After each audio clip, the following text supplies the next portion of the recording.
Lesson 2 of Chapter 8 is graphing simple rational functions.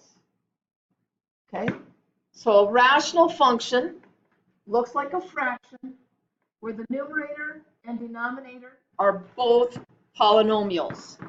And remember, you can never, ever divide by 0, so the denominator cannot equal 0. Okay?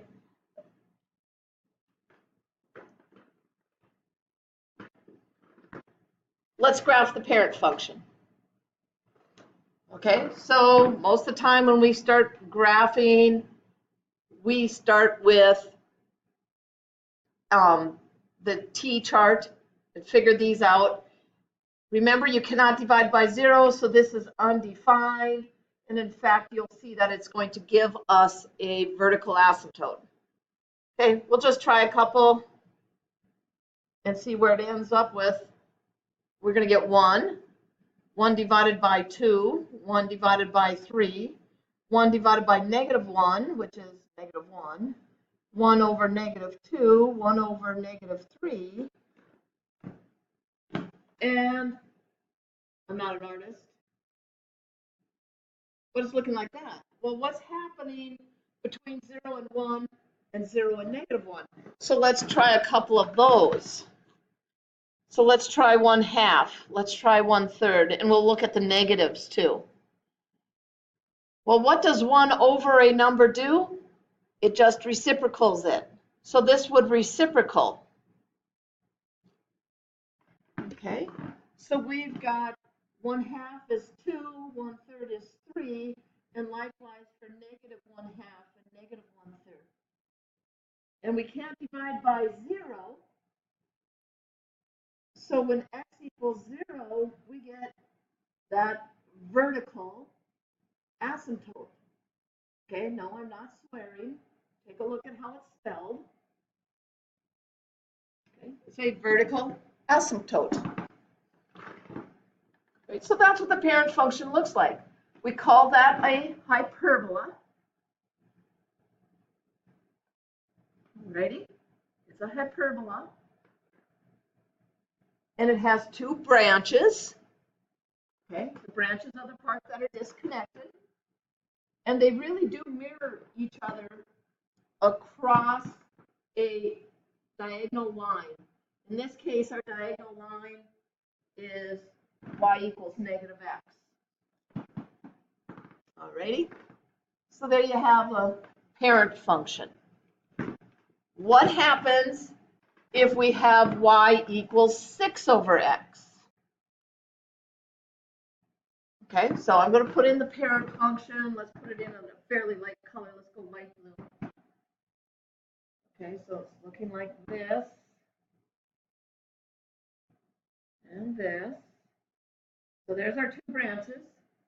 And now let's go back and take a look at 6 divided by x. Well, let's try this. 3, 2, 1, 1/2, 1/3.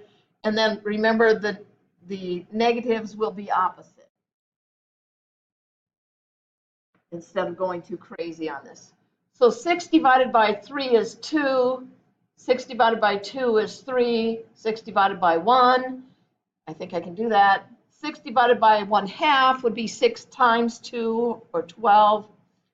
6 divided by 1/3 would be 6 times 3, which is 18. So let's go over here and take a look at how that is going to appear. We got 1, 6.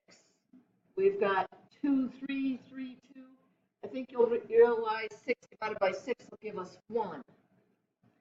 And it isn't going to pay for us to try to do these last 2. They aren't going to fit on our graph very well. But take a look at what this did to us. What did that 6 do?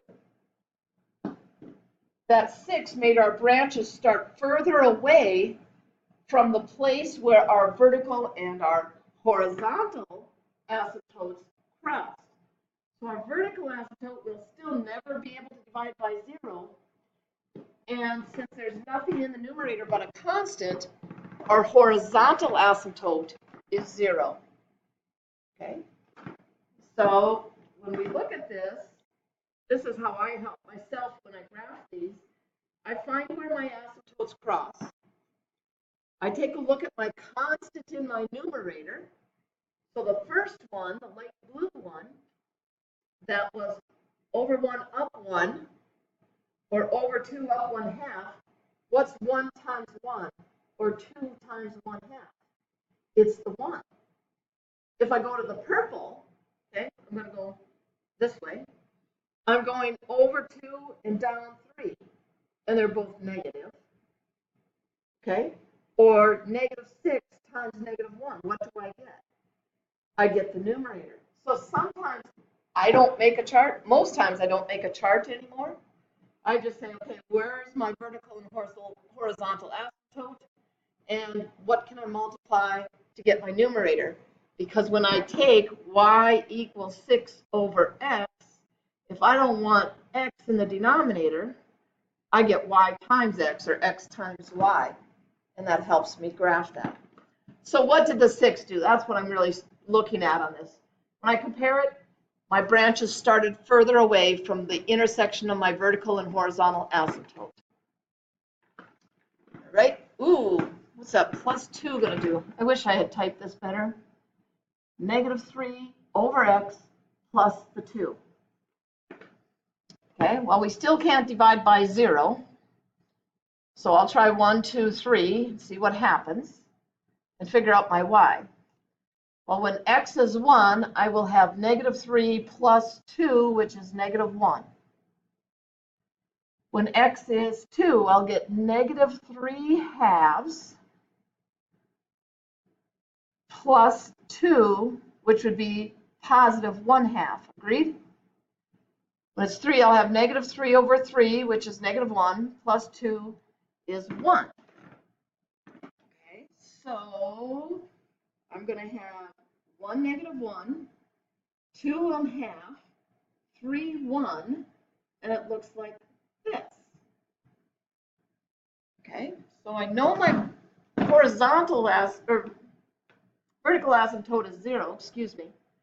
How about my horizontal? What happens if I put in -1? Okay, well, if I put in -1, -3 divided by -1 is +3. When I add 2, I get 5. So -1, 5. How about -3? We'll just jump a little bit. Well, that would be 1 plus 2, or 4. -3, 4. Okay, let's go -6. So that would be 1/2 plus 2, or 2 1/2. What do you think happened? What do you think that +2 did? Well, hopefully you realize, well, if x can't be 0, I'll never have 0, but I'll get real close to 0 with this if I put in a number that I want, or an extreme, excuse me.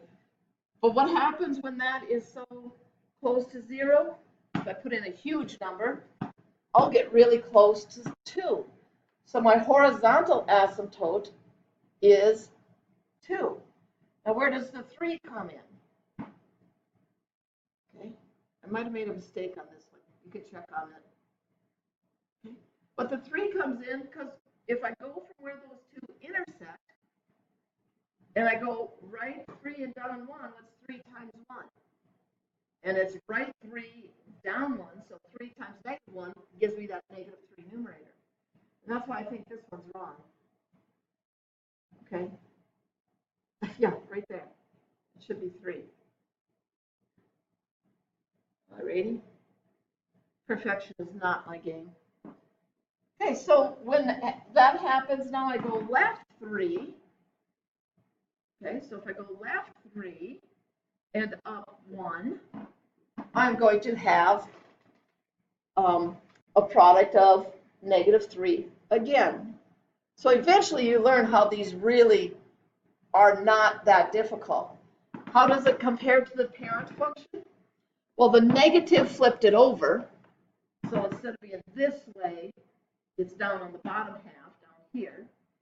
What does the 3 do? The 3 makes it further from the point my vertical and horizontal asymptotes intersect. Okay, so when we graph these, you're going to want to decide where are my asymptotes. And that's what I was trying to show you. Well, you can never divide by 0. So if anything is in the denominator with x, and we will show a couple, that's going to shift your asymptote right or left, opposite of what you expect again. Because you would set your denominator equal to 0 and say, okay, x cannot equal this value. And when that gets huge and you're dividing a small number by a huge number, eventually it's going to flatten out at the horizontal asymptote where k is. Okay, so you're going to find your asymptotes first. We're going to practice that. Then we're going to plot points to the left and to the right of that vertical asymptote and draw in the two branches of the hyperbola so that they pass through the plotted points and approach the asymptotes. Let me show you how fast that can be before I run out of time. Okay, so I see that my y equals -3. So right away, I know that this is my horizontal asymptote. My vertical asymptote, x minus 2 cannot equal 0, so x cannot equal 2. That gives me my vertical asymptote. Okay. So there's my vertical asymptote. All right, I see my numerator equals 6. Okay, so in other words, from this point that my asymptotes share, I want my right and left numbers times my up or down numbers to equal 6. So if I go right 2, that's a +2, I need to take it times a +3. If I go +1 times +6, that will equal 6. Or 3 times 2, or 6 times 1. There's one branch. Notice I did not make a table at all. I can, but I did not. Okay, so then on the other side, from this point, I'm going to do the same thing. Left 2 down, left 3 down 2, or left 2 down 3. I'm going to get that same effect. Or left 6 down 1, or left 1 down 6. But do you see how that can go very quickly once you understand what those numbers are telling you? Okay. All right, I'm going to save this for a second show because I'm already at 13 minutes. But practice a couple. If you need me to, remind me and I will do another one. In fact, I'll probably start the next slideshow with that. All righty.